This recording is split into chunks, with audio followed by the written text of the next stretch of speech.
মাননীয় স্পিকার, আমি আরো ধন্যবাদ জানাই বিএনপিকে আমাকে মনোনয়ন না দেবার জন্য।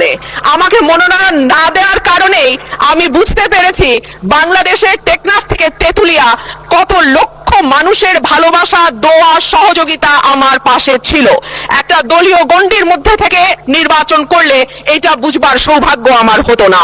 মাননীয় স্পিকার, আমি গভীর শ্রদ্ধার সঙ্গে স্মরণ করি দেশনেত্রী, তিনবারের সাবেক প্রধানমন্ত্রী বেগম খালেদা জিয়াকে, যিনি আমাকে স্নেহ দিয়ে রাজনীতিতে এনেছিলেন এবং আমি বিশ্বাস করি তার অপূর্ণতা এই সংসদে কোনো দিন পূরণ হবে না। মাননীয় স্পিকার, হাজার মানুষের আত্মত্যাগ, তার ফসল হচ্ছে আজকের এই সংসদ।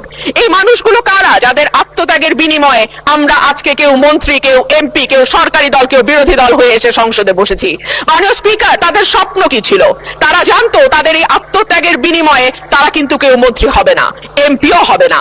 তারা ছিল সাধারণ মানুষ, একেবারে খেটে খাওয়া সাধারণ জনগণ বাংলাদেশের।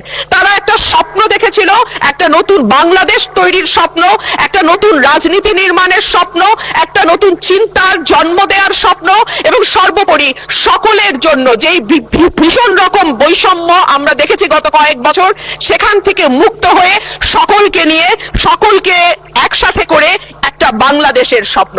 সেই সকল মানুষের কাছে আমি এবং আমি বিশ্বাস করি আমার সহকর্মী এই সংসদ সদস্যরা সকলেই কৃতজ্ঞ। মাননীয় স্পিকার, শহীদদের যে প্রত্যাশা নিয়ে গণ অভ্যুত্থান, সেই প্রত্যাশা কিন্তু বায়বীয় বা অলীক কোনো বিষয় ছিল না।